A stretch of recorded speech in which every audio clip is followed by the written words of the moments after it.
Break ನಂತರ ಮತ್ತೊಮ್ಮೆ ಸ್ವಾಗತ. ನಾವು ಚರ್ಚೆನ ಮುಂದುವರಿಸೋಣ. ಕಳೆದ 2 ಗಂಟೆಗಳಿಂದ ನಾವು ಈ ಚರ್ಚೆಯನ್ನು ನಡೆಸುವಂತಹ ಸಂದರ್ಭದಲ್ಲಿ ರಾಜ್ಯದ ಜನ SMS ಗಳ ಮೂಲಕವಾಗಿಯೂ ಕೂಡ ತಮ್ಮ ಅಭಿಪ್ರಾಯವನ್ನ ಶೇರ್ ಮಾಡ್ಕೊಳ್ತಾ ಇರತಕ್ಕಂಥದ್ದು. ಏನೋ ನಾವೊಂದು ಪ್ರಶ್ನೆಯನ್ನ ಸುವರ್ಣ ನ್ಯೂಸ್ ಈ ಒಂದು ಪ್ರಶ್ನೆಯನ್ನ ರಾಜ್ಯದ ಜನರ ಮುಂದೆ ಇಟ್ಟಿತ್ತು. ರಾಜ್ಯ ಸರ್ಕಾರ ಕೈಗೊಂಡಿರ್ತಕ್ಕಂಥ ಈ ಕ್ರಮ, ಈ ವರ್ಗಾವಣೆಯ ನಿರ್ಧಾರ ಇದು ಸರಿಯಾದದ್ದೇ ಅನ್ನುವಂಥ ಒಂದು ಪ್ರಶ್ನೆಯನ್ನ ರಾಜ್ಯದ ಜನರ ಮುಂದೆ ಇಟ್ಟಿದ್ವಿ. ರಾಜ್ಯದ ಜನ ಹೌದು ಸರ್ಕಾರದ ಕ್ರಮ ಸರಿ ಅಂತ ಹೇಳುವಂಥದ್ದು ಕೇವಲ 9% ಜನ ಮಾತ್ರ. 43,234 SMS ಪೈಕಿ ಕೇವಲ 9% ಜನ ಮಾತ್ರ ಇಲ್ಲ ರಾಜ್ಯ ಸರ್ಕಾರದ ನಿರ್ಧಾರ ಕರೆಕ್ಟ್ ಅಂತ ಹೇಳ್ತಿದ್ರೆ, ನೋ ಅನ್ನುವಂಥ ಅಭಿಪ್ರಾಯ 91% ಜನರಿಂದ ವ್ಯಕ್ತ ಆಗ್ತಾ ಇರುವಂಥದ್ದು. ಸರ್ಕಾರ ಎಂತಹ ಸಂದೇಶವನ್ನ ಕೊಟ್ಟಿದೆ ಅನ್ನುವಂಥದ್ದನ್ನ ತೋರಿಸ್ತಾ ಇರುವಂಥದ್ದು. ನರಸಿಂಹಮೂರ್ತಿ ಅವರೇ, ಸರ್ಕಾರ ಕೊಟ್ಟಿರ್ತಕ್ಕಂಥ ಈ ಸಂದೇಶ ಬಹುಶಃ ಜನ ಇದನ್ನ ಕರೆಕ್ಟಾಗಿ ಅರ್ಥ ಮಾಡ್ಕೊಂಡಿದ್ದಾರೆ. ನೀವು ಏನು ಮಾಡೋದಕ್ಕೆ ಹೊರಟಿದ್ದೀರಿ ಇದು ಸರಿಯಲ್ಲ ಅನ್ನುವಂಥದ್ದೇ ಜನ ಹೇಳ್ತಿದ್ದಾರೆ. ಅರೆ ಸರ್ಕಾರ ಇಲ್ಲ, ನಾವು ಮಾಡಿರೋದು ಕರೆಕ್ಟು, ಈ ರೀತಿಯಾಗಿ ವರ್ಗಾವಣೆ ಮಾಡಿರುವಂಥದ್ದು ಸರಿ. ಹಾಗಾದ್ರೆ ಯಾವಾಗ ಸುಧಾರಿಸುತ್ತೆ? ಈಗ ನೀವೇ ಹೇಳ್ತಾ ಇದ್ರಿ, RTI ಮೂಲಕವಾಗಿ ತೆಗೆದುಕೊಂಡಾಗ ಶಶಿಕಲಾ ಅವರ ಭೇಟಿಗೆ ಬರ್ತಾ ಇರ್ತಕ್ಕಂಥದ್ರಲ್ಲಿ ಸಂಖ್ಯೆಯಲ್ಲಿ ಆಗ್ತಕ್ಕಂಥದ್ದು, ಅವ್ರಿಗೆ ಕೊಡ್ತಿರ್ತಕ್ಕಂಥ ಸವಲತ್ತುಗಳ ವಿಚಾರಕ್ಕೆ ಬಂದರೆ ಅದು ಬೇರೆ ರೀತಿಯಾಗಿ ಕಂಡು ಬರುತ್ತೆ. ಅದನ್ನ ಬಹುಶಃ RTIನಲ್ಲೂ ಅವ್ರು ಕೊಡಕ್ಕೆ ಬರೋದಿಲ್ಲ, ಹಾಗಾಗಿ ಅದು RTIನಲ್ಲಿ ಸಿಗೋದಿಲ್ಲ. ಹೌದು, ಈಗ ಜನ ನೋಡ್ತಾ ಇದ್ದಾರೆ ಏನು ನಡೀತಾ ಇದೆ ಅಂದ್ಬಿಟ್ಟು. ನಾನು ಆಗಲೇ ಹೇಳ್ದಂಗೆ ಈ ಕರ್ನಾಟಕ ನಮ್ಮ ರಾಜ್ಯ ಏನಿದೆಯೋ ಅದು ಗೂಗಲ್ ನೋಡಿದಾಗ ಹೆಚ್ಚು ಹೈಯೆಸ್ಟ್ ಕರಪ್ಷನ್ ಅಂತ ಹೇಳಿದ್ರೆ ಕರ್ನಾಟಕದ ಬಂದಿದೆ. ಈ ಸಂದರ್ಭದಲ್ಲಿ ಸರ್ಕಾರ ಇದನ್ನು ಭಾಳ ಗಂಭೀರವಾಗಿ ನೋಡಬೇಕಾಗಿತ್ತು. ಮತ್ತು ಈ ವರ್ಗಾವಣೆ ಅನ್ನೋದನ್ನು ಸಡನ್ನಾಗಿ ಮಾಡಿದ್ದು ತಪ್ಪಾಗಿದೆ. ಅದು ಯಾಕಂದರೆ ಜನ ಯಾರಾದರೂ ಒಳ್ಳೇದೇನೋ ಮಾಡ್ತಾರೆ ಅಂದ್ಬಿಟ್ಟು ಕಾಯ್ತಾ ಇರಬೇಕಾದ್ರೆ ಅದನ್ನು ಕೂಡ ಆ ಪಲ್ಸ್ ನೋಡಬೇಕಾಗಿದೆ ಸರ್ಕಾರ. ಹಿಂಗೆ ಮಾಡಿದ್ದು ತಪ್ಪಾಗಿದೆ ಇದು. ಅದರಿಂದ ಅಟ್ಲೀಸ್ಟ್ ಈಗ ಇನ್ನು ಮುಂದೆ ಏನು ಮಾಡಬೇಕಂದ್ಬಿಟ್ಟು, ಅಂದರೆ ಇವ್ರು ಹೇಳ್ದಂಗೆ ಮತ್ತೆ ಕೃಷ್ಣಕುಮಾರ್ ಟ್ರಾನ್ಸ್ಫರ್ ಮಾಡು, ಇನ್ನೊಬ್ರು ಟ್ರಾನ್ಸ್ಫರ್ ಮಾಡೋಂಥ ಅದಂತಲ್ಲ. ಆಮೇಲೆ ಏನು ವಿನಯ್ ಕುಮಾರ್ ಅಂತ ಇಟ್ಟಿದ್ದಾರೋ ಅದನ್ನು ಸ್ವಲ್ಪ ಇದಕ್ಕೆ ಹೋಗಿ ರಿಟೈರ್ಡ್ ಜಸ್ಟಿಸ್ನ ಇಟ್ಟಿದ್ರೆ ಚೆನ್ನಾಗಿರ್ತಾ ಇತ್ತು ನಮ್ಗೆ ಕಾಣುತ್ತೆ. ಮತ್ತೆ ಅವರು ಜಸ್ಟಿಸ್ನ ಇಡುವಂಥ ಪ್ರಶ್ನೆ ಅಲ್ಲ ಸರ್, ಅಲ್ಲಿ ಸಾಕ್ಷ್ಯ ನಾಶ ಆಗೋಗಿದೆ. ನನ್ನ ಪ್ರಶ್ನೆ ಇರುವಂಥದ್ದು ಸರಿಗ ಅಲ್ಲಿ ಸಾಕ್ಷ್ಯ ನಾಶ ಆಗಿದೆ. ಡಿ ರೂಪ ಅವರು ಪತ್ರ ಬರೆದ ನಂತರ ನಮಗೆ ಒಳಗಡೆಯಿಂದ ಬಂದಿದ್ದ ಇನ್ಫಾರ್ಮೇಶನ್, ಒಂದು ಟ್ರ್ಯಾಕ್ಟರ್ನಲ್ಲಿ ತಂದು ಶಶಿಕಲಾ ಅವರ ಬ್ಯಾರಕ್ನಲ್ಲಿದ್ದ ಸ್ಪೆಷಲ್ ಕಿಚನ್ನ ಒಡೆದು ಅಲ್ಲಿದ್ದಂಥ ಇದನ್ನೆಲ್ಲ ತಗೊಂಡು ಹೋಗ್ಬಿಟ್ರು. ಉಳಿದಷ್ಟು ವಿಶೇಷ ಸವಲತ್ತುಗಳನ್ನು ತಗೊಂಡು ಹೋದರು. ತೆಲಗಿಯವರ ಬ್ಯಾರಕ್ನಲ್ಲಿದ್ದಂಥ ವಿಶೇಷ ಸವಲತ್ತುಗಳೇನಿದ್ವು ಎಲ್ಲವನ್ನೂ ಹೊರಗೆ ಸಾಗಿಸಿದ್ರು. ಆಮೇಲೆ ಯಾರು ಒಳಗಡೆ ಇದ್ಕೊಂಡು ಡಿ ರೂಪ ಅವರಿಗೆ ಮಾಹಿತಿ ಕೊಟ್ಟಿದ್ರು, ಯಾರು ನ್ಯೂಸ್ ಚಾನಲ್ಗಳ ಜೊತೆ ಮಾಹಿತಿ ಕೊಟ್ಟಿದ್ರು, ಮಾಹಿತಿಯನ್ನು ಶೇರ್ ಮಾಡ್ಕೊಂಡಿದ್ರು, ಅವರನ್ನು ಅಕ್ಷರಶಃ ತಗೊಂಡು ಹೊಡೆದ್ರು ಜೈಲಿನಲ್ಲಿ. ಮಾತೆತ್ತಿದ್ರೆ ಮಾನವ ಹಕ್ಕುಗಳ ರಕ್ಷಣೆ ಮಾಡ್ತೀವಿ ಅನ್ನುವಂಥದ್ದು ಜೈಲಿನಲ್ಲಿರುವಂಥ ವಿಚಾರಣಾಧೀನ ಕೈದಿಗಳ ಮಾನವ ಹಕ್ಕುಗಳ ಬಗ್ಗೆ ಯಾರೊಬ್ಬರು ಮಾತಾಡಬೇಕಲ್ಲ. ದಾಖಲೆಗಳನ್ನು ಅವರು ನಾಶ ಮಾಡಿದ್ದಾರೆ, ಅದರ ರೂಪ ಇದ್ದಾರೆ, ಯಾರನ್ನ ವರ್ಗಾವಣೆ ಮಾಡಿದ್ದಾರೆ ಅವರಿದ್ದಾರೆ. ಡಾಕ್ಯುಮೆಂಟ್ಸ್ ಎವಿಡೆನ್ಸ್ ಅಂತ ಹೇಳೋಕ್ಕೆ ಬದಲು ವಿಕ್ನೆಸಸ್ ಏನಿದ್ದಾರೆ ಅವ್ರ ಮೇಲೆ ಇಟ್ಕೊಂಡು ಕೇಸ್ ಕನ್ವಿಕ್ಷನ್ ಆಗಿರೋದು ಸುಮಾರು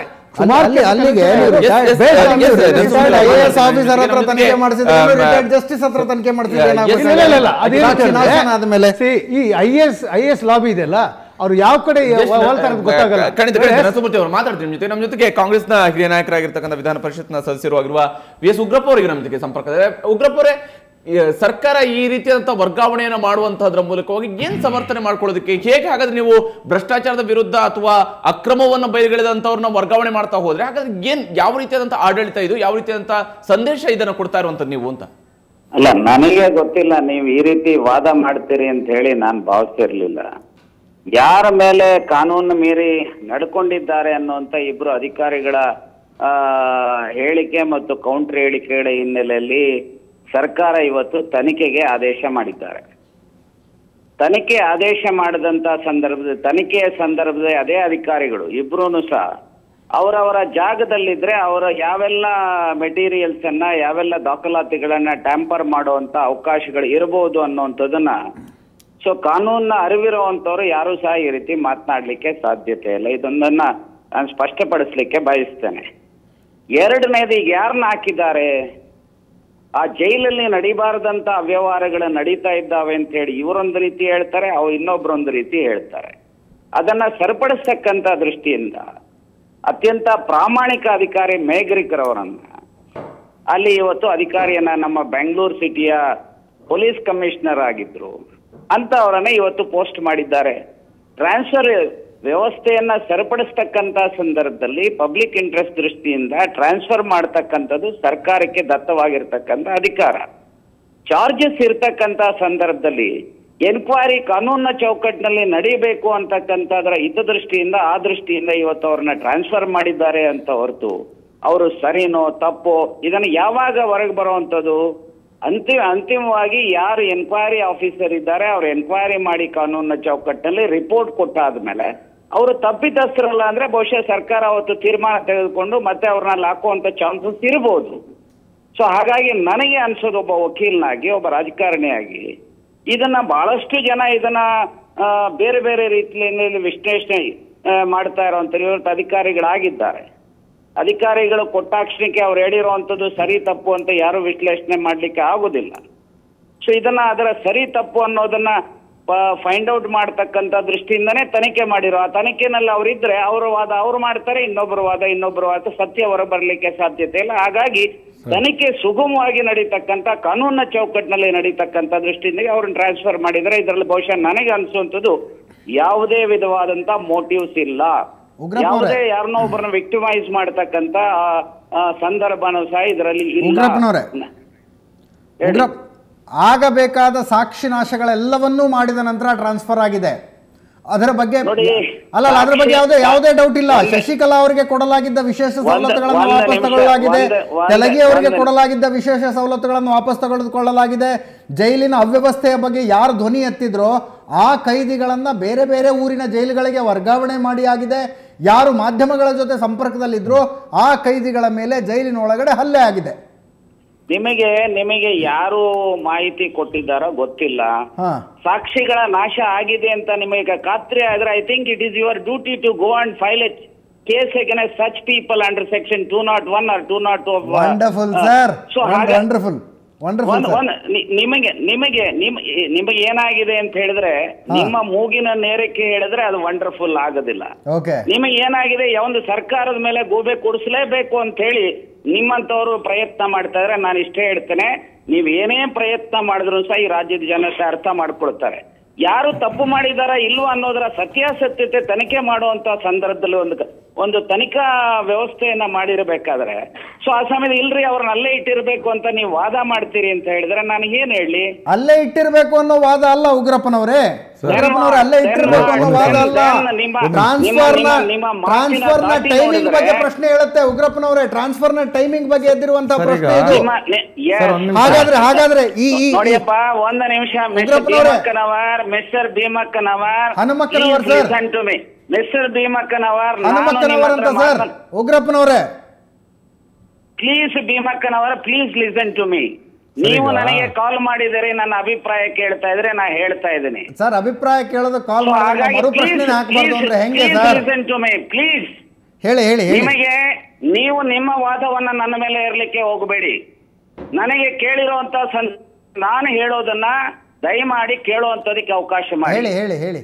ಇವತ್ತು ತನಿಖೆ ಆರಂಭ ಆಗಿರಬೇಕಾದ್ರೆ ಯಾರು ಅಲಿಗೇಷನ್ಸ್ ಅನ್ನ ಕೌಂಟರ್ ಅಲಿಗೇಷನ್ಸ್ ಅನ್ನ ಮಾಡಿರೋರನ್ನ ಅದೇ ಜಾಗದಲ್ಲಿ ಮುಂದುವರಿಸಬೇಕೆಂದು ಹೇಳಿ ಸ್ವಾಮಿ.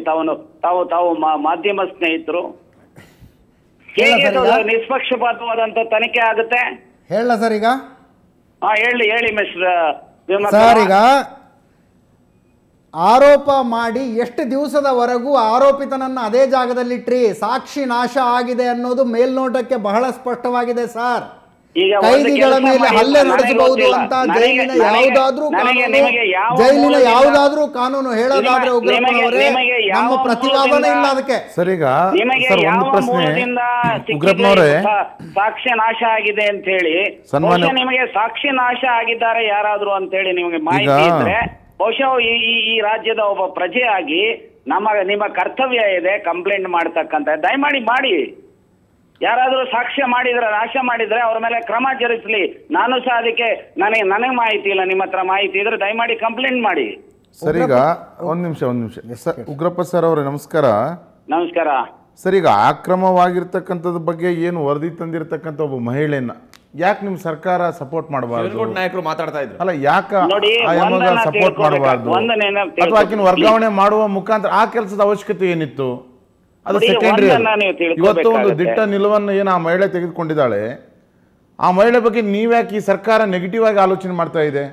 ಅಲ್ಲ, ನಾನು ಹೇಳೋದು ಏನಂತಂದ್ರೆ ಎಲ್ಲೇ ಒಂದ್ ಕಡೆ ಆಕ್ರಮಗಳನ್ನ ಬಯಲಿಗಳ ತಕ್ಷಣ ಅದಕ್ಕೊಂದು ತನಿಖಾ ಸಂಸ್ಥೆನೆ ಬರಬೇಕು, ಆ ತನಿಖಾ ಸಂಸ್ಥೆಯಿಂದಲೇ ಅದಕ್ಕಿಂತ ಮುಂಚೆ ನೀವು ಹಂಗೆ ಆಲೋಚನೆ ಮಾಡ್ತಿರ್ತಾವು.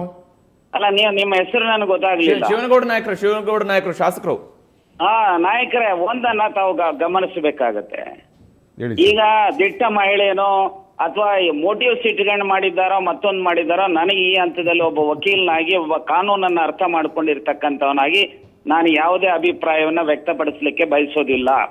ಒಂದು ಕಡೆ ಒಬ್ರು DIG ಒಂದು ವಾದ ಮಾಡ್ತಾರೆ, ಇನ್ನೊಂದು ADGP ಇನ್ನೊಂದು ವಾದ ಮಾಡ್ತಾ ಇದ್ದಾರೆ. ಇದರ ಹಿನ್ನೆಲೆಯಲ್ಲಿ ತನಿಖೆಗೆ ಆದೇಶ ಮಾಡಿದ್ದಾರೆ.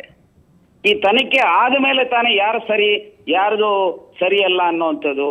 ಸೊ ಆ ತನಿಖೆಯ ದೃಷ್ಟಿಯಿಂದ ಇವತ್ತು ಕ್ರಮವನ್ನ ಜರುಗಿಸಿದ್ದಾರೆ. ಅದೇ ಜಾಗದಲ್ಲಿ ಇವರು ಮುಂದುವರೆದ್ರೆ ಇನ್ನೊಂದಷ್ಟು ದಾಖಲಾತಿಗಳು ಇವ್ರಿಗೆ ಇರುವಂತವ್ರು ಇವ್ರು ನಾಶ ಮಾಡ್ಬೋದು, ಅವ್ರಿಗಿರುವಂತವ್ರು ಅವ್ರು ನಾಶ ಮಾಡ್ಬೋದು. ಇದ ನಾಶ ಆಗೋದು ಬೇಡ. ಕಾನೂನಿನ ಚೌಕಟ್ಟಿನಲ್ಲಿ ಸರಿಯಾದಂತ ರೀತಿಯಲ್ಲಿ ತನಿಖೆ ಆಗ್ಲಿ ಅನ್ನುವಂತ ಸದುದ್ದೇಶದಿಂದ ಸರ್ಕಾರ ಮಾಡಿದ್ದಾರೆ ಹೊರತು ಇದರಲ್ಲಿ ಯಾರನ್ನೋ ವಿಕ್ಟಿಮೈಸ್ ಮಾಡ್ತಕ್ಕಂಥದ್ದಾಗ್ಲಿ ಅಥವಾ ಯಾರಿಗೋ ತೊಂದರೆ ಕೊಡ್ತಕ್ಕಂತ ಉದ್ದೇಶ ಸರ್ಕಾರಕ್ಕೆ ಇಲ್ಲ ಅನ್ನೋದನ್ನ ನಾನು ಸ್ಪಷ್ಟವಾಗಿ ಹೇಳಿಕೆ ಬಯಸ್ತೇನೆ.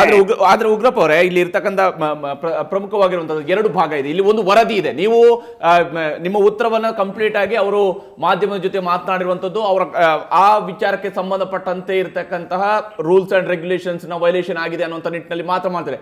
ಸಾಕ್ಷಿನಾಶ ಅನ್ನುವಂಥದ್ದು ಆ ನಿಟ್ಟಿನಲ್ಲಿ ಇರುವಂತದ್ದು ಅಥವಾ ಜೈಲಿನ ಒಳಗಡೆ ಏನೇನೆಲ್ಲ ಎಸ್ಟಾಬ್ಲಿಷ್ಮೆಂಟ್ಗಳು ಆಗಿದಾವೆ ಅದರ ಬಗ್ಗೆ ಇರ್ತಕ್ಕಂಥದ್ದು. ಹಾಗಿದ್ರೆ ಆ ನಿಟ್ಟಿನಲ್ಲಿ ಆಗ್ತಕ್ಕಂಥ ತನಿಖೆಯನ್ನ ಮಾಡುವಂತ ಸಂದರ್ಭದಲ್ಲಿ ಕೃಷ್ಣಕುಮಾರ್ ಅವರನ್ನ ಮೊದಲ ಹಂತದಲ್ಲಿ ನೀವು ವರ್ಗಾವಣೆ ಮಾಡಬೇಕಾಗಿತ್ತು, ಅದನ್ನ ಮಾಡಿರ್ಲಿಲ್ಲ ಸರ್ಕಾರ. ಯಾವ ಕಾರಣಕ್ಕಾಗಿ ಹಾಗಿದ್ರೆ? ನೋಡಿ ಹರಿಪ್ರಸಾದ್, ಒಂದನ್ನ ನಾನು ಸ್ಪಷ್ಟಪಡಿಸ್ತೇನೆ. ಮೊದಲನೇದು, ಈಗ ಅಲಿಗೇಷನ್ಸ್ ಅಂಡ್ ಕೌಂಟರ್ ಅಲಿಗೇಷನ್ಸ್ ಇರೋದು ಇವರಿಬ್ಬರ ಮಧ್ಯೆ. ಎರಡನೇದು, ಇವರ ಕಾನೂನಿಗೆ ವಿರುದ್ಧವಾಗಿ ಏನು ಅವರ ಸರ್ವಿಸ್ ರೂಲ್ಸ್ಗೆ ವಿರುದ್ಧವಾದಂತ ರೀತಿಯಲ್ಲಿ ಇವರುಗಳು ನಡ್ಕೊಂಡಿದ್ದಾರೆ. ಯಾವತ್ತೂ ಸಹ ಅವರವರ ಜವಾಬ್ದಾರಿಗಳನ್ನ ಅವರವರ ಲಿಮಿಟೇಷನ್ಸ್ ಅನ್ನು ಸಹ ಎಷ್ಟೇ ದೊಡ್ಡ ಆಫೀಸರ್, ಎಷ್ಟೇ ವಿಚಾರಗಳ ಗೊತ್ತಿದ್ರು, ಸತ್ಯಾಸತ್ಯತೆ ಇದ್ರು ಸಹ ಕಾನೂನನ್ನ ಮೀರಿ ನಡ್ಕೊಳ್ತಕ್ಕಂಥದ್ದು ಯಾರ ಹಕ್ಕು ಅಲ್ಲ. ಕಾನೂನಿನ ಚೌಕಟ್ಟಿನಲ್ಲಿ ಕಾನೂನಿಗೆ ನಾವೆಲ್ಲರೂ ಸಹ ಅಧೀನರಾಗಿರ್ಬೇಕು ಅನ್ನೋದರ ಅರಿವು ಈ ಅಧಿಕಾರಿಗಳಿಗೆ ಮೊದಲನೇದಾಗಿರ್ಬೇಕಾಗಿತ್ತು ಅನ್ನೋದನ್ನು ಸಹ ಹೇಳಲಿಕ್ಕೆ ಬಯಸ್ತೇನೆ. ಎರಡನೇದು ಏನಾಗಿದೆ ಅಂತ ಹೇಳಿದ್ರೆ, ಇವರುಗಳು ಯಾವ್ಯಾವ ಈಗ ನೀವೇ ಹೇಳ್ತಾ ಇದ್ರೆ ದಾಖಲಾತಿಗಳನ್ನ ಅಥವಾ ಡಾಕ್ಯುಮೆಂಟ್ಸ್ ಅನ್ನ ಅಥವಾ ಎವಿಡೆನ್ಸ್ ಅನ್ನ ಡಿಸ್ಟ್ರಾಯ್ ಮಾಡತಕ್ಕಂಥದ್ದಿದೆ. ಡಿಸ್ಟ್ರಾಯ್ ಮಾಡಿದ್ರೆ ಅದು ಅಪರಾಧ. ಅದೇನಾದ್ರೂ ಎಸ್ಟಾಬ್ಲಿಷ್ ಆದ್ರೆ ಅದರ ಮೇಲೆ ಕ್ರಮ ಜರುಗಿಸ್ಲಿಕ್ಕೂ ಸಹ ಅವಕಾಶ ಇದೆ. ಸೊ ಇವರು ಅದೇ ಜಾಗದಲ್ಲಿ ಮುಂದುವರೆದ್ರೆ ಮತ್ತೆ ಅವರುಗಳು ಮತ್ತಷ್ಟು ಡಿಸ್ಟ್ರಾಯ್ ಮಾಡುವಂತ ಚಾನ್ಸಸ್ ಸಹ ಇರ್ಲಿಕ್ಕೆ ಸಾಧ್ಯತೆ ಇದೆ. ಅದಕ್ಕೋಸ್ಕರ ಸರ್ಕಾರ ತನಗೆ ದತ್ತವಾಗಿರ್ತಕ್ಕಂಥ ಅಧಿಕಾರವನ್ನ ಸದುದ್ದೇಶದಿಂದ ಇವತ್ತು ನೀವು ಟೈಮಿಂಗ್ ಅನ್ನ ಅದಕ್ಕೆ ಪ್ರಶ್ನೆ ಮಾಡಿರುವಂತದ್ದು. ಯಾಕಂದ್ರೆ ತನಿಖೆಗೆ ಆದೇಶ ಮಾಡಿದ ತಕ್ಷಣಕ್ಕೇನೆ ಅಲ್ಲಿಂದ ವರ್ಗಾವಣೆಯನ್ನ ಮಾಡಿದ್ದಿರ್ತಿದ್ರೆ ಬಹುಶಃ ಇಲ್ಲ ಸರ್ಕಾರ ಎಲ್ಲವನ್ನು ಕೂಡ ಜೊತೆಯಾಗಿ ಮಾಡಿದೆ ಅಂತ ಹೇಳುವಂತ ಹೇಳ್ತಿತ್ತು. ಹಾಗಾಗ್ಲಿಲ್ಲ. ಇಲ್ಲಿ ತನಿಖೆಗೆ ಆದೇಶ ಆಗಿ 3 ದಿವಸ ಆಯ್ತು. ಅದಾದ ನಂತರ ಇವತ್ತು ಹರಿಪ್ರಸಾದ್ ಅವರೇ, ಸೊ ಬಹುಶಃ ಯಾವ ಕಾರಣದಿಂದ 1 ದಿವಸ 2 ದಿವಸ ತಡವಾಗಿದೆಯೋ ಗೊತ್ತಿಲ್ಲ. ಬಹುಶಃ ಅವರು ನಿಮ್ಮ ಮಾಧ್ಯಮ ಸ್ನೇಹಿತರು ಈಗೆಲ್ಲ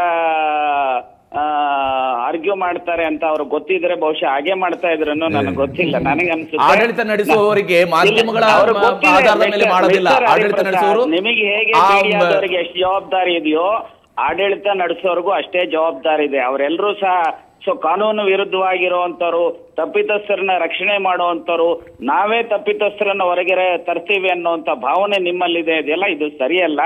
ಸರ್ಕಾರ ತನ್ನ ಇತಿಮಿತಿಗಳನ್ನ ಅರ್ಥ ಮಾಡಿಕೊಂಡೇ ಕಾನೂನಿನ ಚೌಕಟ್ಟಿನಲ್ಲಿ ನ್ಯಾಯ ಹೊರಗೆ ತರತಕ್ಕಂತ ದೃಷ್ಟಿಯಿಂದ ಪ್ರಾಮಾಣಿಕವಾದಂತ ಪ್ರಯತ್ನವನ್ನ ಮಾಡಿದೆ. ಆದ್ರೆ ನ್ಯಾಯವನ್ನು ಹೊರಗಡೆ ತರುವಾಗ ನ್ಯಾಯವನ್ನ ಕೇವಲ ಹೊರಗಡೆ ಸರ್ಕಾರದ ನಿಲುವನ್ನ, ಸರ್ಕಾರದ ತೀರ್ಮಾನವನ್ನ ಅಪ್ರಿಶಿಯೇಟ್ ಮಾಡ್ತೀರಿ ಅಂತ ಹೇಳಿ ನಾನು ಭಾವಿಸಿದ್ದೆ. ಆದ್ರೆ ನೀವೇನ್ ಮಾಡ್ತಾ ಇದ್ರಿ ಅಂತ ಹೇಳಿದ್ರೆ ಬೇರೆ ಬೇರೆ ಕಾರಣಗಳಿಗೋಸ್ಕರ ಸರ್ಕಾರಕ್ಕೆ ಮಸಿ ಬೆಳಿಲೇಬೇಕು ಅನ್ನುವಂತ ಉದ್ದೇಶದ ರೀತಿಯಲ್ಲಿ ತಡೆಯೋದಕ್ಕೂ ಆಗೋದಿಲ್ಲ ಅಥವಾ ಮಸಿ ಬೆಳೆಯುವಂತ ಪ್ರಯತ್ನವನ್ನು ಶೋಚನೀಯ ಸಂಗತಿ ಅನ್ನೋದನ್ನ ವಿಚಾರಗಳಿಗೆ ತುಂಬಾ ನಿಮಗೆ ಏನಾದ್ರೂ ಸಹ ಹೊರಗೆ ಬರಬೇಕು ಆಗಿದ್ರೆ ಈ ರೀತಿಯ ಆಡಳಿತದಲ್ಲಿರುವಂತವರಿಗೆ ಸ್ವಲ್ಪ ತಾಳ್ಮೆ ಇರಬೇಕಾಗುತ್ತೆ. ಉಗ್ರಪ್ಪ ಅವರೇ, ನೀವು ಅಧಿಕಾರದಲ್ಲಿ ಇದ್ದೀರಿ, ತಾಳ್ಮೆ ಇರಬೇಕಾಗುತ್ತೆ. ಕೊಡ್ತಾ ಇದ್ದಾರೆ ಅನ್ನುವಂತ ಭಾವನೆ ಸೃಷ್ಟಿ ಆಗ್ಬೇಕು. ಉಗ್ರಪ್ಪ ಅವರೇ, ಸುಮ್ಮನೆ ನಾವು ನ್ಯಾಯ ಮಾಡ್ತೀವಿ ಅಂತ ಹೇಳಿದ್ರೆ, ನಿಮ್ಮ ಕ್ರಮಗಳು ಸರಿ ಇಲ್ಲದೆ ಇದ್ದಾಗ ಅದನ್ನು ಪ್ರಶ್ನಿಸಬಾರ್ದು ಅಂತ ಹೇಳಿದ್ರೆ ಇದ್ಯಾವ ರೀತಿಯಾದಂತಹ ನ್ಯಾಯ ಇದು? ನಾನು ಅಧಿಕಾರದಲ್ಲಿದ್ದೇನೆ ಅಂತ ಭಾವಿಸಲಿಲ್ಲ. ನಾನು ಒಬ್ಬ ಜವಾಬ್ದಾರಿಯುತ ಒಬ್ಬ ಶಾಸಕನಾಗಿ ನಾನು ಈ ಮಾತನ್ನ ಮಾತನಾಡ್ತಾ ಇದ್ದೇನೆ. ನೀವೇನ್ ತಿಳ್ಕೊಂಡಿದ್ರಿ ಅಂದ್ರೆ ನಾವು ಡಿಕ್ಟೇಟ್ ಮಾಡದಂತ ರೀತಿಯಲ್ಲೇ ಸರ್ಕಾರ ನಡಿಬೇಕು ಅನ್ನುವಂತ ಪ್ರವೃತ್ತಿ ಇದೆಯಲ್ಲ, ಕೆಲವು ಮಾಧ್ಯಮ ಸ್ನೇಹಿತರಿಗೆ ಇದು ಪ್ರಜಾಪ್ರಭುತ್ವ ವ್ಯವಸ್ಥೆಗೆ ಮಾರಕ ಆಗುತ್ತೆ ಅನ್ನುವಂತ ಮಾತನ್ನ ಆಡಳಿತದಲ್ಲಿ ಎಲ್ಲಾ ಪಕ್ಷಗಳವರಿಗೆ ಕೂಡ ಈ ರೀತಿಯಾದಂತಹ ಒಂದು ಅಲಿಗೇಷನ್ ಅನ್ನು ಮಾಡೋದು ಸುಲಭ. ಮಾಧ್ಯಮ ಪ್ರಶ್ನಿಸಿದಾಗಲೇ ಸಮಂಜಸ ಆಶ್ಚರ್ಯ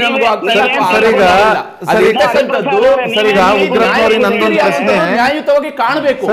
ನ್ಯಾಯಯುತವಾಗಿ ಕಾಣಬೇಕಾದ್ರೆ ನ್ಯಾಯ ಆಗುತ್ತೆ ಅಲ್ರಿ. ಈಗ ಇಡಬೇಕಾಗಿತ್ತು, ಇಡಬೇಕು ಅಂತ ಬಯಸ್ತೀರಿ ನೀವು? ಉಗ್ರಪ್ಪನವ್ರೆ, ಅಜಿತ್ ಮಾತಾಡ್ತೀನಿ. ನಿಮ್ಮ ದೃಷ್ಟಿಯಲ್ಲಿ ನಿಮ್ಮ ವಾದ ಸರಿಯಾಗಿದೆ. ಈಗ 3 ಜನ ಟ್ರಾನ್ಸ್ಫರ್ ಮಾಡಿದೀವಿ, ಅಲ್ಲಿಗೆ ಬಾರಾಖೂನ್ ಮಾಫ್ ಆಗಿದ್ದಾಗೋಯ್ತು. ಅಜಿತ್ ಅವರೇ, ನಿಮ್ಮ ಪೂರ್ವಾಶ್ರಮದ ಹಿನ್ನೆಲೆಯಲ್ಲಿ ಪ್ರತಿ ಇಶ್ಯೂನಲ್ಲಿ ನೀವು ಏನ್ ಮಾತನಾಡ್ತೀರಿ ಅನ್ನೋದನ್ನ ನಾನು ಯಾವುದು ಸರ್? ಉಗ್ರಪ್ಪನವ್ರೆ ದಯವಿಟ್ಟು ಕೇಳಿಸ್ಕೊಳ್ಳಿ. ನನಗೆ ಪೂರ್ವಾಶ್ರಮ ಅನ್ನೋದಿಲ್ಲ, ತಮಗಿರೋದು ಪೂರ್ವಾಶ್ರಮ. ಸರ್, ನನ್ನ ಆಶ್ರಮ ಶುರುವಾಗಿದ್ದೆ ಜರ್ನಲಿಸಂನಲ್ಲಿ. ಅಲ್ಲ, ನನ್ನ ಆಶ್ರಮ ಶುರುವಾಗಿದ್ದೆ ಜರ್ನಲಿಸಂನಲ್ಲಿ. ಉಗ್ರಪ್ಪನವ್ರೆ, ಪೂರ್ವಾಶ್ರಮ ಇರೋದು ತಮಗೆ, ನನಗಲ್ಲ. ಅಜಿತ್ ನನಗೆ ಗೊತ್ತಿದೆ ನಿಮ್ಮ ಅಫಿಲಿಯೇಷನ್ಸ್ ಏನು ಅಂತ ಹೇಳಿ. ನಿಮಗೆ ನೀವು ಯಾವುದೇ ಇಶ್ಯೂ ತಗೊಳ್ಳಿ, ನಾನು ನಿಮ್ಮ ಚಾನಲ್ ಬಂದಂತ ಎಲ್ಲ ಸಂದರ್ಭದಲ್ಲಿ ಸರ್ಕಾರದ ವಿರುದ್ಧ ಈ ಸರ್ಕಾರದ ವಿರುದ್ಧ ಬೇಕು ಅಂತಾನೆ ನೀವು ಕೈ ಕಟ್ಟಿಸ್ಕೊಂಡ್ರೆ ಇನ್ನೇನ್ ಮಾಡಕ್ಕಾಗತ್ತೆ? ಸರ್ಕಾರ ಹಗ್ಗ ಕೊಟ್ಟು ಕೈ ಕಟ್ಟಿಸ್ಕೊಂಡ್ರೆ ಇನ್ನೇನ್ ಮಾಡಕ್ಕಾಗತ್ತೆ? ಉಗ್ರಪ್ಪನವ್ರೆ, you are speaking of affiliation. ಅಲ್ಲ, ಒಂದು ಎಡವಟ್ಟು ನಿರ್ಧಾರವನ್ನ ಸರ್ಕಾರ ಇವತ್ತು ಮಾಡ್ಕೊಂಡಿದೆ, ಅದರ ಬಗ್ಗೆ ಡಿಸ್ಕಸ್ ಮಾಡೋದಾದ್ರೆ ಅಫಿಲಿಯೇಷನ್ಸ್ ನೆನಪಾಗುತ್ತೆ ನಿಮ್ಗೆ? ಒಂದಲ್ಲ 10 ಮಾಡಿದೆ, 10 ಅಲ್ಲ 100 ಮಾಡಿದೆ. ಅದನ್ನ ಪರಿಶೀಲನೆ ಮಾಡ್ರಿ. ಡಿಫೆಂಡ್ ಮಾಡ್ಕೊಂಬದೇ ನಿಮ್ ಕೆಲಸ ಅಲ್ಲ. ಇದೇ ರೀತಿ ನೀವು ಏನು ಮಾಧ್ಯಮ ಸ್ನೇಹಿತರನ್ನು ಸಹ ಎಲ್ಲದರಲ್ಲೂ ಸಹ ಒಂದೊಂದು ತಪ್ಪನ್ನ ಹುಡುಕ್ತಕ್ಕಂತ ಮಾಡ್ಕೊಂಡಿರೋ ಅಧ್ವಾನ ಹಂಗಿದೆ. ಉಗ್ರಪ್ಪನವರೇ, ಕೇಳಿದ ಪ್ರಶ್ನೆಗೆ ಉತ್ತರ ಕೊಡ್ತಾ ಇಲ್ಲ ತಾವು. ನಿಮ್ಮ ಮೂಗಿನ ನೇರಕ್ಕೆ ನಾನು ಉತ್ತರ ಕೊಡೋದಕ್ಕಿಲ್ಲ ಅಜಿತ್ ಅವರೇ. ನಾವು ಕೇಳಿದ ಪ್ರಶ್ನೆಗೆ ನಿಮಗೆ ಉತ್ತರ ಕೊಡಿ ಅಂತ ಹೇಳ್ತಾ ಇದ್ದೀವಿ ನಾವು. ಅದನ್ನ ಹೇಳ್ತೇನೆ ಹೊರತು ಒಟ್ಟಾರೆಯಾಗಿ ಸರ್ಕಾರದ ಪ್ರತಿಕ್ರಿಯೆ ಏನಿದೆ ಅನ್ನೋದಾದ್ರೆ ನೀವೇನ್ ತಿಳ್ಕೊಂಡಿದ್ದೀರಿ? ಹೊರಗೆ ಎಳೆದಿದ್ದೇ ತಪ್ಪು. ನನ್ನ ಮೂಗಿನ ನೇರಕ್ಕೆ ಉತ್ತರ ಭ್ರಷ್ಟಾಚಾರವನ್ನ ಬಯಲಿರ್ತಕ್ಕಂಥ ಅಧಿಕಾರಿಗಳ ಕ್ರಿಯೆನೇ ತಪ್ಪು. ನನ್ನ ಮೂಗಿನ ನೇರಕ್ಕೆ ಉತ್ತರ ಕೊಡಬೇಕಾಗಿಲ್ಲ. ನೀವುಗಳು ಕೆಲವರು ಈ ಸರ್ಕಾರ ಏನಾದ್ರೂ ಮಾಡಿ ಕೆಟ್ಟ ಹೆಸರು ತರಬೇಕು ಸನ್ಮಾನ್ಯ ಉಗ್ರಪ್ಪನವರೇ, ಸತತವಾಗಿ ಮಾಡ್ತಾ ಇದ್ರಿ. ಉಗ್ರಪ್ಪನವರೇ, ಇದನ್ನ ಜನ ಅರ್ಥ ಮಾಡ್ಕೊಳ್ಳಿ. ನಿರಂತರವಾಗಿ ಮಾತಾಡಿದ್ರೆ ತನಿಖೆ ಆಗ್ತಾ ಇರ್ಬೇಕಾದ್ರೆ ಅಧಿಕಾರಿಗಳನ್ನ ಅದೇ ಜಾಗದಲ್ಲಿ ಇಡಕ್ ಸಾಧ್ಯನೇನ್ರಿ? ತನಿಖೆ ಮಾಡುವಂತ ಸಂದರ್ಭದಲ್ಲಿ ಅದೇ ಜಾಗದಲ್ಲಿ ಮಾಡಿದ್ರೆ ಅವ್ರು ಏನ್ ಮಾಡ್ತಾರೆ? ಅವರ ಟ್ಯಾಂಪರ್ ಮಾಡುವಂತ ಅವಕಾಶಗಳಿರ್ತವೆ. ಟ್ರಾನ್ಸ್ಫರ್ ಆರ್ಡರ್ ಮಾಡಿದ್ರ ಏನೋ ಟ್ಯಾಂಪರ್ ಆಯ್ತು ಅನ್ನೋದು ಕನ್ಫರ್ಮ್ ಆದ್ಮೇಲೆ ಟ್ರಾನ್ಸ್ಫರ್ ಆರ್ಡರ್ ಮಾಡಿದ್ರ? ಒಂದನ್ನು ತಿಳ್ಕೋಬೇಕು. ನಿಮಗೆ ಎಲ್ಲಿಂದ ಮಾಹಿತಿಗಳು ನಿಮಗೆ ಹೇಗ್ ಗೊತ್ತಾಯ್ತ್ರಿ? ಎಲ್ಲಿಂದ ಗೊತ್ತಾಯ್ತ್ರಿ ಟ್ಯಾಂಪರ್ ಆಗಿದೆ ಅಥವಾ ಇನ್ನೊಂದು ಅಂತ ಹೇಳಿ? ನಿರಾಕರಣೆ ಮಾಡಿ ಉಗ್ರಪ್ಪನವ್ರೆ. ತಾವೇನಾದ್ರೂ ಮಾಹಿತಿ ಸಿಕ್ತು ದಯಮಾಡಿ ಹೇಳಿ. ಉಗ್ರಪ್ಪನವ್ರೆ, ನಾನು ಮಾಡೋ ಸ್ಟೇಟ್ಮೆಂಟ್ ತಾವು ನಿರಾಕರಿಸ್ತೀರಾ? ಈಗ ಡಿ ರೂಪಾ ಅವರಿಗೆ ಮಾಹಿತಿ ಕೊಟ್ಟ ಕೈದಿಗಳ ಮೇಲೆ ಹಲ್ಲೆ ನಡೆದಿದೆ, ನಿರಾಕರಿಸ್ತೀರಾ? ನೋಡಿ, ಯಾರ ಮೇಲೆ ಇವೆಲ್ಲವೂ ಸಹ ಇವತ್ತು ಇಶ್ಯೂ ತನಿಖೆನಲ್ಲಿ ಇರ್ತಕ್ಕಂಥದ್ದು.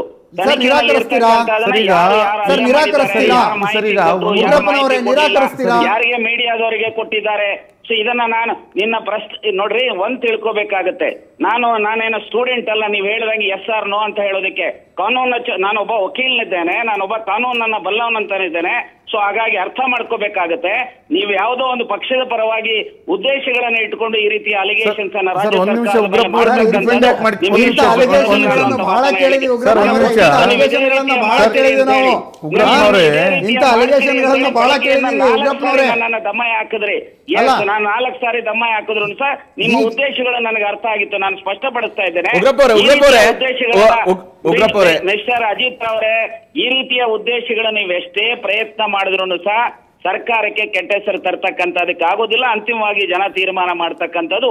ಈ ರೀತಿಯ ದ್ವಂದ್ವ ವಾದಗಳನ್ನ ಮಾಡ್ತಕ್ಕಂಥದನ್ನ ದಯಮಾಡಿ ಪತ್ರಕರ್ತರಾಗಿ ದ್ವಂದ್ವವಾದ ಯಾರು ಮಾಡ್ತಾ ಇದ್ದಾರೆ ಸರ್? ಉಗ್ರಪ್ಪನವರೇ ದ್ವಂದ್ವವಾದ ಯಾರು ಮಾಡ್ತಾ ಇದ್ದಾರೆ ಅಂತಕ್ಕಂಥದ್ದು ದ್ವಂದ್ವವಾದ ಮಾಡ್ತಕ್ಕಂಥದ್ದು ಈ ಸರ್ಕಾರ, ದ್ವಂದ್ವವಾದ ಮಾಡ್ತಕ್ಕಂಥದ್ದು ಈ ಸರ್ಕಾರ ನಡೆಸ್ತಕ್ಕಂಥವ್ರು.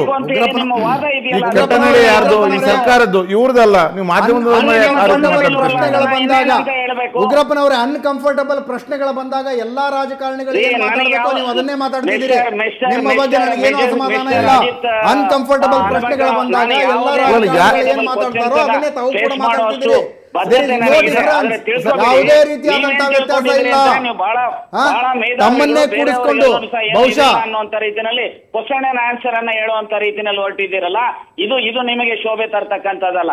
ನಾನು ಇಷ್ಟೇ ಹೇಳ್ತೇನೆ, ಸರ್ಕಾರ ಅಂದ್ರೆ ಯಾವ ಶೋಭೆ ತರ್ತದೆ ಅಂದ್ರೆ ಸರ್, ಅಂದ್ರೆ ಈ ಹಗರಣವನ್ನ ಬಯಲಿಗೆ ತಂದಿರತಕ್ಕಂತ ಅಧಿಕಾರಿಗಳ ಕ್ರಮ ಶೋಭೆ ತರ್ತಕ್ಕಂಥದ್ದಲ್ಲ ಅಂತ ಹೇಳ್ತಾರೆ. ಸರ್ಕಾರಕ್ಕೆ ಜೈಕಾರ ಹಾಕೊಂಡಿರುವಂತಹ ಪತ್ರಕರ್ತರು ಬೇಕು ತಮಗೆ. ಸರ್ಕಾರಕ್ಕೆ ಜೈಕಾರ ಹಾಕೊಂಡಿರುವಂತಹ ಪತ್ರಕರ್ತರು ಬೇಕು ಉಗ್ರಪ್ಪ. ಬಯಸೋದಿಲ್ಲ. ಇಲ್ಲ ಬಯಸ್ತಾ ಇರೋದೇ ನೀವು ತಿಳ್ಕೊಂಡಿದ್ದೀರಿ ಅಂತಂದ್ರೆ ಇಲ್ಲ, ನೀವು ಬೇರೆಯವರಿಗೆ ಜೈಕಾರ ಆಗ್ತಾ ಇರ್ರಿ. ನೀವು ಯಾರಿಗೆ ಕೇಂದ್ರ ಸರ್ಕಾರದ ಮೇಲೆ ಯಾವತ್ತಾದ್ರೂ ನೀವು ಕಾಮೆಂಟ್ ಮಾಡಿದ್ರೇನ್ರಿ ಮಿಸ್ಟರ್? ಒಂದ್ ನಿಮಿಷ ಇವರೇ ಲಿಸ್ಟ್ ಕೊಡ್ಲಾ ಸರ್? ರಾಜ್ಯ ಸರ್ಕಾರವನ್ನ ಟೀಕೆ ಮಾಡಿ ಲಿಸ್ಟ್ ಕೊಡ್ಲಾ ಸರ್? ಒಂದೇ ನಿಮಿಷ ಸರ್, ಯಾರು ವಿಷಯ ಒಂದೇ ನಿಮಿಷ. ಉಗ್ರಪ್ಪನವ್ರ ವಿಷಯ ಡೈವರ್ಟ್ ಆದ್ರೂ ಪರವಾಗಿಲ್ಲ, ಲಿಸ್ಟ್ ಕೊಡ್ಲಾ ಇವತ್ತು? ವಿತ್ ಪ್ರೂಫ್ ಲಿಸ್ಟ್ ಕೊಡ್ಲಾ? ನಿಮಗೆ ನೀವು ಸದಾ ನಿಮಗೆ ಮೋದಿ ಅವರು ಬಹಳ ಚೆನ್ನಾಗಿ ವಿತ್ ಪ್ರೂಫ್ ಲಿಸ್ಟ್ ಕೊಡ್ಲಾ ಉಗ್ರಪ್ಪನವ್ರೆ? ಸರ್, ಮೋದಿ ಅವ್ರ ಬಗ್ಗೆ ಮಾತನಾಡಲಿಕ್ಕೆ ರಾಜ್ಯದ ಏನು ಯಾವ ಕಾಂಗ್ರೆಸ್ ನಾಯಕರ ನೈತಿಕತೆ ಇಲ್ಲ. ಮೋದಿ ಅವ್ರ ಬಗ್ಗೆ ಮಾತನಾಡಬೇಡಿ. ನಿಮ್ಮ ವಾದವೂ ಸಹ ಈ ಕಾಂಗ್ರೆಸ್ನವರು, ಅದರಲ್ಲೂ ಸಿದ್ದರಾಮಯ್ಯನವರು ಸರಿ ಇಲ್ಲ. ನೀವು ಪ್ರಶ್ನೆ ಮಾಡಿದ್ದೀರಿ ಉಗ್ರಪ್ಪನವರೇ, ನೀವು ಪ್ರಶ್ನೆ ಮಾಡಿದ್ದೀರಿ, ಇದು ನಿಮಗೆ ಶೋಭೆ ಪ್ರಶ್ನೆ ಮಾಡಿದ್ದೀರಿ, ಉತ್ತರ ಕೇಳಿಸ್ಕೊಳ್ಳಿ. ನಾನು ಯಾವತ್ತೂ ಸಹ ನನಗೆ ಗೊತ್ತು ಆರ್ಟಿಕಲ್ 19 ಕೆಳಗಡೆ ಅಭಿವ್ಯಕ್ತಿ ಸ್ವಾತಂತ್ರ್ಯ ಏನು, ಅಭಿವ್ಯಕ್ತಿ ಸ್ವಾತಂತ್ರ್ಯವನ್ನ ಅವಕಾಶಕ್ಕೆ ತಕ್ಕಂತೆ ಮಾಡ್ಲಿಕ್ಕೂ ಕೂಡ ಆಗುತ್ತೆ. ಕಾರಣಗಳಿಗೋಸ್ಕರ ಒಂದು ತೀರ್ಮಾನಗಳನ್ನ ಬೇರೆ ಬೇರೆ ರೀತಿ ವಿಶ್ಲೇಷಣೆ ಮಾಡುವಂತದ್ದು ನಿಮಗಾಗಲೇ ನಿಮ್ಮ ಮಾಧ್ಯಮಗಳಿಗಾಗಲೇ ಕೆಲವರು ಎಲ್ಲರೂ ಹಾಗೆ ಮಾಡ್ತಾರೆ ಅಂತ ನಾನು ಹೇಳಿಕ್ಕೆ ಹೋಗೋದಿಲ್ಲ. ಇದು ಯಾರಿಗೂ ಸಹ ಒಳ್ಳೆಯದಲ್ಲ. ನಾನು ಇಷ್ಟೇ ಹೇಳ್ತೇನೆ, ಸರ್ಕಾರ ಕ್ರಮ ಜರುಗಿಸಿದ್ದಾರೆ. ಸತ್ಯಾಸತ್ಯತೆ ಹೊರಗೆ ತರತಕ್ಕಂತ ಪ್ರಾಮಾಣಿಕ ಪ್ರಯತ್ನ ಮಾಡಿದೆ.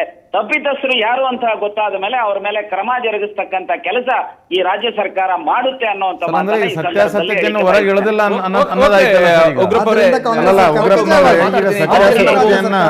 ಯಾಕಂದ್ರೆ ಚರ್ಚೆಯ ಕೊನೆ ಹಂತಕ್ಕೆ ಬಂದಿದ್ದೀವಿ. ಚರ್ಚೆ ನಾವು ಮುಂದುವರಿಸೋಣ ಚಿಕ್ಕ ಬ್ರೇಕ್ ನಂತರ.